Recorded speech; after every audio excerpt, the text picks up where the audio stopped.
So, you probably know that if you want to become fluent in English, it is very important to have the habit of practicing your English every day. But with all the things we have to do in life, sometimes it can be difficult to stay consistent with studying something like English. While this is something that happens to all of us, there is one really simple way to build consistency with your practice, even if you think that you don't have time to study English.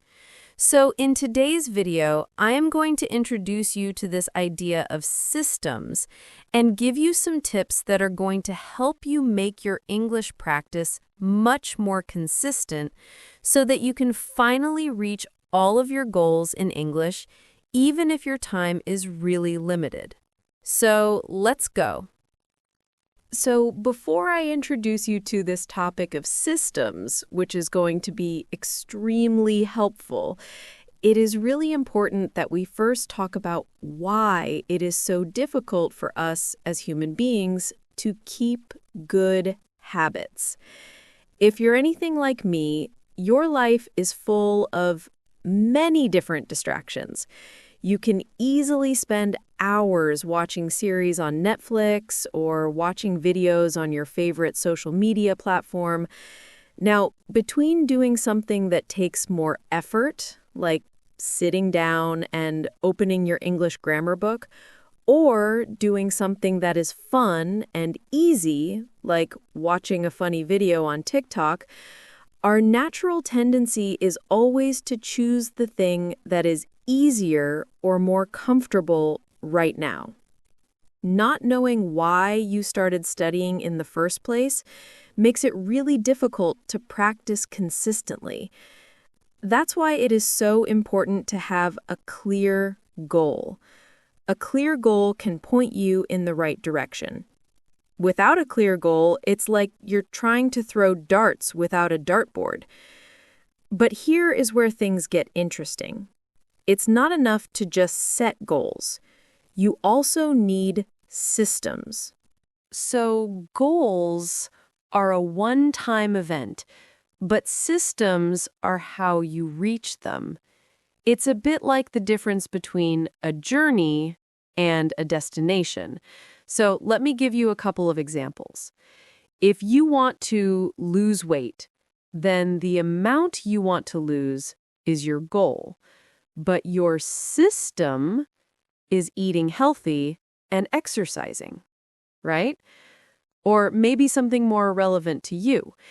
If you want to get a band 9 on the IELTS exam, then that is your goal. But the system is actually sitting down and studying. So when you change your focus to systems, it helps you enjoy the process instead of focusing too much on the result or the goal. For example, if you say, I want to be fluent in English, that is the end result you want, or the goal. But now ask yourself, what do I need to do to reach this goal? Or, in other words, how am I going to practice every day in order to become fluent? That is the system. In his best-selling book, Atomic Habits, behavior science expert James Clear explains that we need to spend less time worrying about our goals and spend more time designing the systems that are going to help us reach them. In other words, he tells us to focus more on how we are going to reach our goals, rather than on what we want to achieve. One quote that I love from James says, "We think we need to change our results, but the results are not the problem. What we really need to change are the systems. That creates those results." So this brings us to tip number 1. Forget about goals. Focus on systems instead. Okay, So what this means for you as an English learner is that you need to stop focusing so much on learning English just so you can achieve something else, like getting a better job or passing a test. Instead, shift your focus to the reality that you will probably spend your whole life learning English, so you should make it a fun, valuable, and meaningful part of your life. It's going to be a never-ending cycle of improvement and growth, so you might as well enjoy the journey. Now, this isn't to say that goals can't be useful milestones along the way. However, what systems help us do is shift from having a short-term focus to having a long-term focus. In other words, realizing that no one becomes fluent overnight, or in 3 months, or even in a year. If you really want to master a language, it can take many, many years. So what systems help us do is put the focus on the small things that we need to do every day in order to have big, long-term results. So let me give you an example. Say that you make it your habit to learn 3 new words every day. That's not much, and it might seem like it's too small of a goal. However, if you are able to do this successfully, if you can build this habit of spending just a few minutes every day learning and remembering 3 new words, then over 2 years, you will have added over 2,000 new words to your vocabulary. So you can see that it really builds up over time. And just imagine, if in 2 years you know 2,000 more words than you know today, you are going to understand almost all the words you hear when you watch a series or read a book, and you will also be able to speak English much more confidently than you can now. Now, I'm sure you clicked on this video because you probably just don't have a lot of time to study English. And I totally understand. I usually feel like I'm running from one thing to the next. That's why the next tip is so important for busy people like you and me.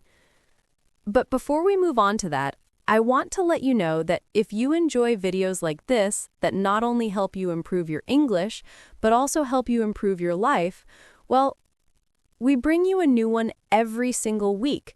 So make sure you don't miss any of them, because we're going to help you go from being a lost and insecure English learner to becoming a confident and successful English speaker.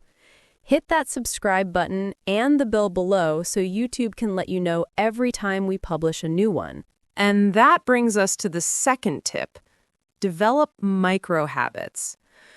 Micro habits are a solution to common problems people have when trying to build new routines. What researchers say today about successfully building habits is that you must first make the habit standard and regular before you try to make it better or bigger. Often, people try to start too big with habits. For example, they might think, I must read for a whole hour, or I'm going to try a very extreme diet. They skip the small actions that are simply connected to starting the habit in a manageable way. And the reason this works is because of something called the compounding effect. What this means is that, for example, if you get 1% better every day at something, you will grow 37 times over the 365 days in the year. And if, on the other side, you get 1% worse every day at something, then after a year, you will be very close to 0 in that skill. And that's probably why we have the expression, with English, if you don't use it, you lose it. So, this is all to say that small changes may seem unimportant day to day, but when you think long term, they can make a huge impact on your life. This is exactly how investors get rich. Or if we think of a more practical example, we can think about weight loss. If you change nothing else except eating just 100 calories less each day, which is a very small amount, you would lose 4.5 kilos in a year. So basically, the advice here is to focus more on the small, easy changes you can make every day that will help you reach long-term success, instead of focusing on big changes that you will probably give up after a few weeks. Now, studying or practicing your English is really not that hard. What is hard is forcing ourselves to sit down and do it. Our brains don't mind hard work. What they mind is the idea of having to do something difficult. That's why most people will not be very successful if they try to sit down and study for 1 hour every day. Instead, something much more effective is called the 5-minute rule. When you think about sitting down and studying for an English exam or studying verb conjugations, it sounds pretty challenging. It does not sound very enjoyable, does it? But when you think about breaking down and just listening to a podcast in English for 5 minutes and maybe writing down a few new words, that sounds much easier, doesn't it?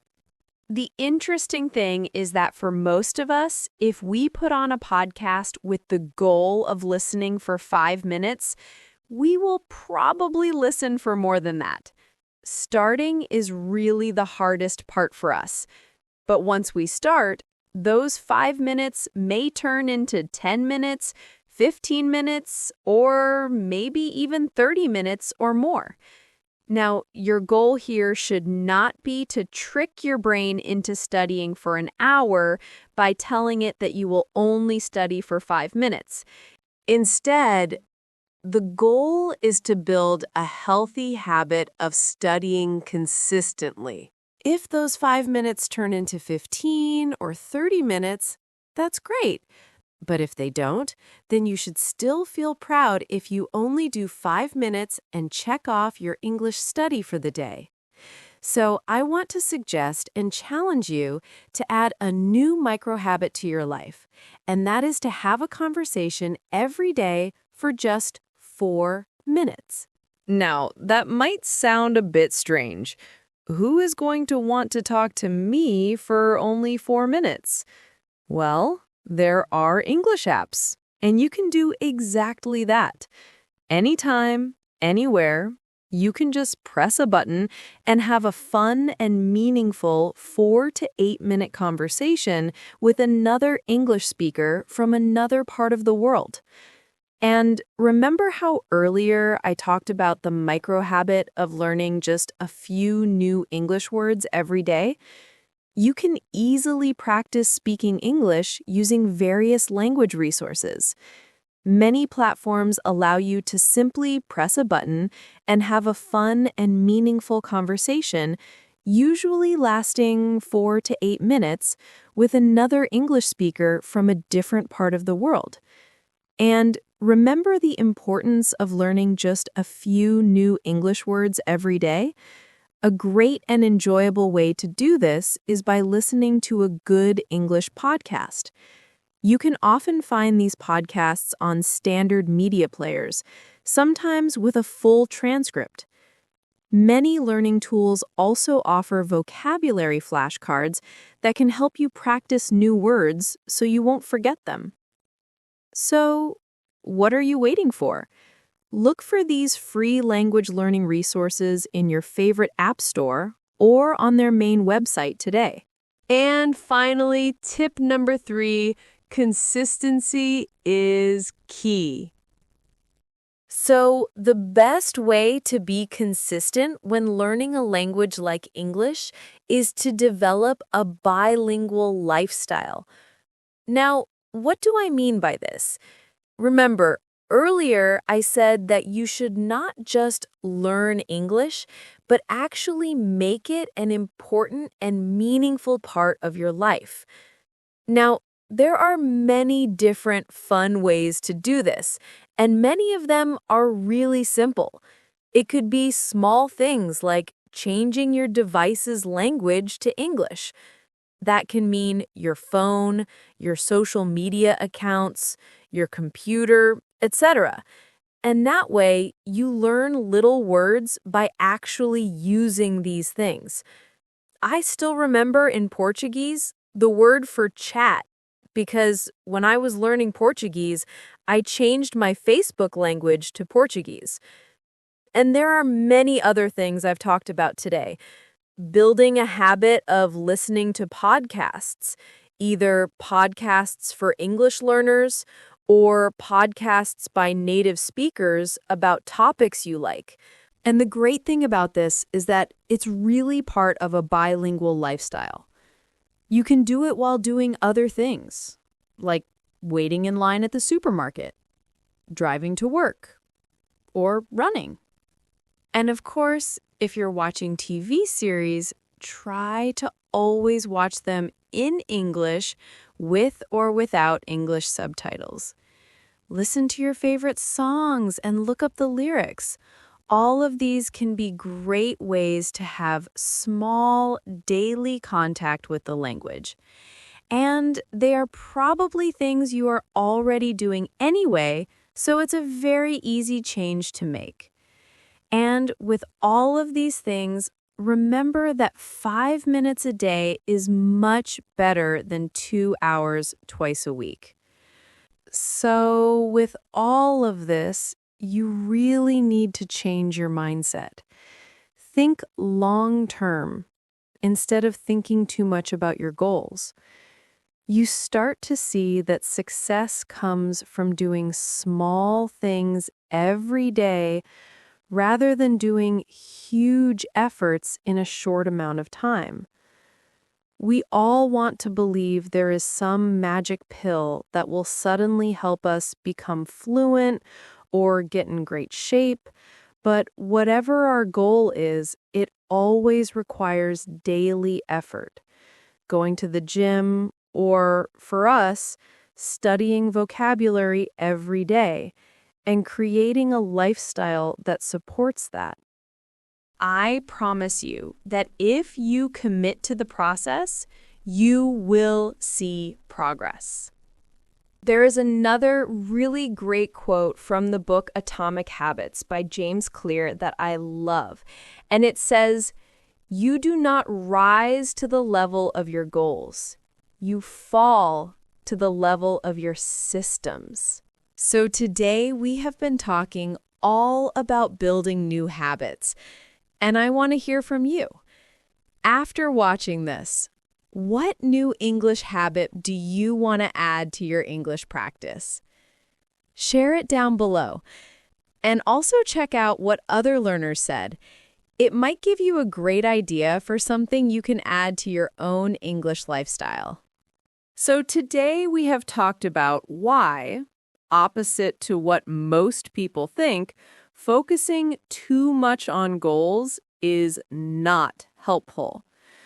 Now, this is not to say that goals are not important. Goals are the first step.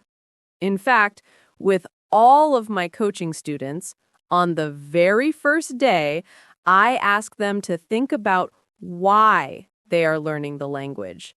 And I have them write it down and put it somewhere they will see every day, because it is a strong motivator. However, once we have done this, then it is very helpful to spend time designing, planning, and improving our systems That is how you plan on reaching your goal.